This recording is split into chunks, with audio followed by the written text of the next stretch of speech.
सभी पत्रकार बंधुओं को नमस्कार। सभी दिल्ली की जनता और देश की जनता को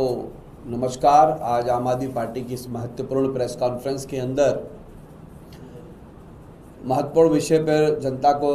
हमें लगता है कि जानकारी देनी चाहिए और पत्रकारों तक यह जानकारी आप तक पहुंची भी है। और इस जानकारी के माध्यम से हम दिल्ली की जनता को ये बताना चाहते हैं कि आदमी का जब सत्ता में आता है तो उसकी हनक किस प्रकार से धीरे धीरे उसका हनक के कारण से उसके मुख्य बिंदुओं से ध्यान भटकता है और सत्ता की हनक कैसे उनके दिमाग पे चढ़ती है, वह अब दिल्ली सरकार के मंत्रियों और मुख्यमंत्री के कार्यशैली को देख करके हमें जानकारी मिलती है और पता भी चलता है और महसूस भी होता है। ये कुछ ऐसा ही है जैसे अकाल में उत्सव मनाने की एक प्रक्रिया दिल्ली सरकार कर रही है। कहने के लिए आप बजट 1 लाख करोड़ का लाए थे, तो 1 लाख करोड़ के बजट में हमने सोचा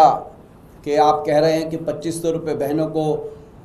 दिल्ली की महिलाओं को पेंशन मिलेगी, हर महीने उनके खाते में आएंगे। वो 2500 रुपये तो छोड़िए, जो बुजुर्गों को पेंशन मिलनी है दिल्ली में, जो उनका हक है, जो दिल्ली में बराबर मिलता रहा है, वो बुजुर्गों को भी पेंशन नहीं मिल रही है। 80,000 पेंशन महिलाओं की काट दी गई है, ये कह कर के कि वह जो है अपने मानदंड पर खड़े नहीं उतर रहे थे। और हमें यह जानकारी है कि उन महिलाओं की पेंशन को, जो निराश्रित बहनें थी उनकी पेंशन को भी हटा दिया गया, विधवाओं की पेंशनों को जो है हटाया गया, जिस पर बार बार ये आरोप लगाया गया कि ये गलत तरीके से दिया गया। ऐसी गरीबों के मकानों पर बुलडोज़र चल रहे हैं, अनाधिकृत कॉलोनियों में बुलडोज़र की जो है खतरा वैसे ही मंडरा रहा है, उसके नोटिसेस आ गए हैं, गाये बगाएँ कई जगह पर तोड़फोड़ हो रही है और बहुत जगह अफवाहें भी फैल गई हैं। और अफवाहें इस कदर हो गया है कि लोगों में डर का माहौल है।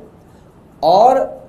अफवाह जो कह रहे हैं ये भाजपा के लोग कह रहे हैं, जबकि सच्चाई ये है कि अनऑथराइज कॉलोनियों में भी इनका बुलडोजर मार करने वाला है। लेकिन इस बीच में अकाल में उत्सव मनाने की प्रक्रिया कैसे है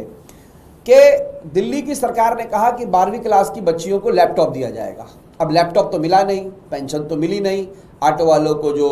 उनको पैसों का देने का वादा किया था वो मिला नहीं, 50,000 नौकरी का वादा पूरा हुआ नहीं, जो डीटीसी के कर्मचारी थे उनका वादा पूरा हुआ नहीं। एमसीडी के अंदर जहां पर इनकी सरकार आई है, जो कई इंजीनियर जो 20-20 साल से कॉन्ट्रैक्ट पे हैं उनके लिए वादा किया था, उनको ये जो है परमानेंट करेंगे, वो वादा पूरा हुआ नहीं। हाँ, लेकिन कुछ वादे पूरे हुए, जैसे जो है माया महल के निर्माण का जो उन्होंने वादा किया नहीं था लेकिन कर लिया है, जैसे कि रंग महल के निर्माण का, जैसे कि मैंने बताया, जिसके अंदर 1 करोड़ रुपये से ज़्यादा रेनोवेशन का चलेगा। और अब अकाल में एक नया उत्सव कैसे मनाया जा रहा है कि एक दिल्ली सरकार ने आदेश जारी किया है कि मुख्यमंत्री जी अब अपने पुराने फ़ोन से जो है ठीक से वीडियो नहीं देख पाती हैं, क्लिपिंग नहीं देख पाती हैं, वो अपडेट नहीं रह पाती हैं, तो मुख्यमंत्री को जो है नया लेटेस्ट वर्जन का जो मोबाइल है वो मिलना चाहिए। तो सरकार की तरफ से मंत्रियों को भी नए वर्जन का मोबाइल मिलेगा वो सरकार की तरफ से, यानी कि इनको टेलीफोन फ्री मिल रहा है,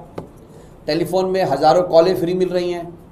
घर में इनको सुविधाएं मिल रही हैं, ऑफिस में सुविधाएं मिल रही हैं, स्टाफ मिल रहा है। मुख्यमंत्री के यहाँ पर ऑफिस और घर को मिला करके जो हमारी जानकारी है 140 लोगों से ज़्यादा का स्टाफ है, उनका सेक्रेटेरियल स्टाफ 140 से ज़्यादा लोगों का, यानी कि और जो जितने भी डिपार्टमेंट उनके पास हैं, मुख्यमंत्री के अलावा समाज कल्याण विभाग है, महिला बाल विकास विभाग है, पर्सनल डिपार्टमेंट उनके पास है, उनकी गाड़ियां वो प्रयोग कर रही हैं, वो अपनी गाड़ियां प्रयोग कर रही हैं, 14 के आसपास सिक्योरिटी गार्ड और गाड़ियां वो प्रयोग कर रहे हैं। और जब हम कह रहे हैं कि आपने इन बेमानी खर्चों के हिसाब से अपना माया महल निर्माण कर रही हैं धीरे धीरे, तो इनके मंत्री जो है जो एक्सीडेंटल मंत्री बन गए हैं, एक्सीडेंटल पढ़े लिखे, योजनाबद्ध पढ़े लिखे नहीं है, वो कह रहे हैं कि इन्होंने नाम भी मुगलिया स्टाइल में रखे हैं, यानी कि माया महल को वो जो है मुगलिया नाम बताते हैं। अब उनको भला मानस आदमी, इनका मंत्री जो है वो कह रहे हैं कि एक पर्यावरण मंत्री हैं इनके सिरसा साहब कि मुगलिया सल्तनत में लिए गए नाम है। माया महल विशुद्ध भारतीय शब्द और हिंदी का शब्द है, लेकिन उस बीच में अब मंत्री जी को लेटेस्ट जो वर्जन के जो मोबाइल हैं वो जो यूज़ करेंगे, मुख्यमंत्री जो यूज़ करेंगी, ये हमारे पास सरकारी ऑर्डर है जो आपने भी देखा होगा। इसके अंदर साफ साफ लिखा है कि मुख्यमंत्री को 1.5 लाख रुपए का तक का फ़ोन पहले वो ले सकती हैं, फिर 1.25 लाख तक का ले सकती हैं, और 2 साल जब हो जाएगा तो वो फिर फ़ोन ले सकती हैं। घर में नया मोबाइल, अलग अलग तरह के फ़ोन यूज़ करेंगे, टॉयलेट नई तरह के कमोड वगैरह का प्रयोग करेंगे, हर चीज़ बदल डालेंगे। अब क्या यह जो सरकार आई है जो अपने आप को कहते हैं कि हम संघ के विचारों से बंधे हुए हैं, क्या संघ के विचार यही थे? Bharatiya Janata party with the difference की जो बात कर रही थी वो यही था? क्या वो लोग कहते थे कि हम समाज के सबसे अंतिम श्रेणी पर बैठे हुए व्यक्ति का कल्याण होना चाहिए, तो अपना लेटेस्ट वर्जन का मोबाइल लेना, लेटेस्ट वर्जन के पर्दे लेने, लेटेस्ट वर्जन के कमोड लेने, लेटेस्ट वर्जन के पंखे रिमोट वाले लेने, आप जो है आप नई नई सुविधाएं प्राप्त करना, और जो वादे आपने किए थे आम जनता जनार्दन के वो नहीं हो रहे हैं। हम इसका जो है इसकी भर्त्सना करते हैं। मैंने पहले भी प्रेस कॉन्फ्रेंस में कहा था, आज से 10 महीने पहले तक यही लोग हल्ला मचाते थे कि सरकार के पैसों का बेजाम इस्तेमाल हो रहा है। मैं देश के लोगों से कहना चाहता हूं, आपको ये देखना पड़ेगा दिल्ली के अंदर कि ये जो मंत्री यहाँ पर जो शासन करने की ये नई प्रक्रिया और पद्धति को अपना रहे हैं, जहां पर जनता जनार्दन की प्राथमिकताओं के काम वो सबसे अंतिम श्रेणी पर है। कमाल की बात देखिए, दिल्ली जल बोर्ड की क्रियाकलाप ऐसे है कि आधी दिल्ली अनऑथराइज कॉलोनियों में लोग प्यासे तड़प रहे हैं, उनको पानी नहीं मिल रहा है, 4 दिन में 2 घंटे का भी पानी नहीं आ रहा है। वहां की मुख्यमंत्री की प्राथमिकता यह है कि उनका डिपार्टमेंट ये सर्कुलर जारी करता है कि मुख्यमंत्री और मंत्रियों को नए मोबाइल के लिए हम पैसा एडवांस दे देंगे। ये उस दिल्ली की स्थिति है जहां पर जो लोग 40-40 साल से रहते थे वहां पर उनके मकान की गारंटी नहीं है, और जिस झुग्गी वालों को जो झुग्गी वही मकान की जो गारंटी दी थी उसमें 90% ये सरकार फेल हो गई, 95% फेल हो गई, और इनके मंत्री आकर के जो विभिन्न प्रकार के दावे कर रहे हैं। ये उस मुख्यमंत्री को मोबाइल चार्जेस और नए लेटेस्ट वर्जन के चीज़ें ये सरकार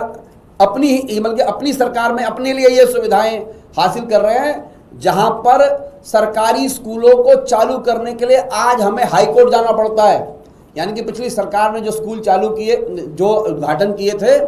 उसमें एडमिशन नहीं हो पा रहे थे, बिजली के कनेक्शन नहीं लग पा रहे थे, पानी के कनेक्शन नहीं लग पा रहे, उनको चालू करने के लिए हम लोगों को हाई कोर्ट जाना पड़ता है, तब वो स्कूल जारी हो रहे हैं। लेकिन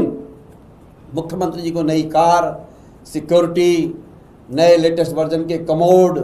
नए तरह के पर्दे, उनके मंत्रियों को नए तरह के पर्दे, नई रेनोवेशन, नए टाइल, नए मोबाइल सब बदल डालेंगे की प्रक्रिया के साथ ये चल रहे हैं। हम इसकी घोर निंदा करते हैं। यह सरकार अकाल में उत्सव मना रही है और यह भौतिकवादी सरकार है। और मैं धन्यवाद करता हूँ जो हमारे इनके प्रचारक और जो विस्तारक मिल करके इनको उनका काम था इनको कंट्रोल में रखना। लेकिन मैं ये समझता हूँ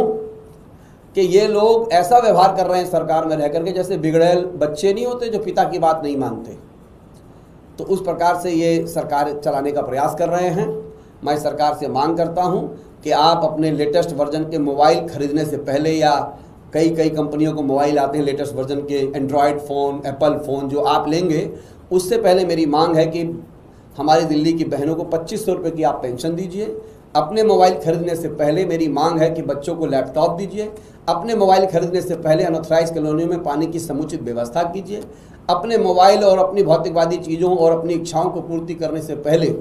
हमारी दिल्ली को मिनिमम से मिनिमम जो बेसिक चीज़ है एजुकेशन की, उसे पूरा करने में आप हमारी मदद कीजिए। और हम पूछना चाहते हैं, दिल्ली की जनता को भी ये पूछना चाहिए, 1 लाख करोड़ का जो मुख्यमंत्री जी हाथ लहरा लहरा के ऐसे कह रही थी, 1 लाख करोड़ रुपया में हम पैसा लाए हैं, तो उस पैसा के अंदर ये मोबाइल उनको लेने के लिए पैसा रिलीज़ किया गया है। और जो क्योंकि मेरा तो अनुभव है इनके साथ, मैं बहुत पुराना इनके साथ रहा हूँ, मुझे तो ऐसा लग रहा है कि ये 27 साल की भूख मिटाने यहाँ पर आए हैं, सरकार नहीं चलाने आए। 27 साल की गरीबी मिटाने के लिए लोग यहाँ पहुँचे हैं। लग रहा है कि 27 साल में दिल्ली की जो भाजपा थी उसको पता नहीं क्या क्या खो गया, वो सब अभी प्राप्त कर लेना चाहते हैं।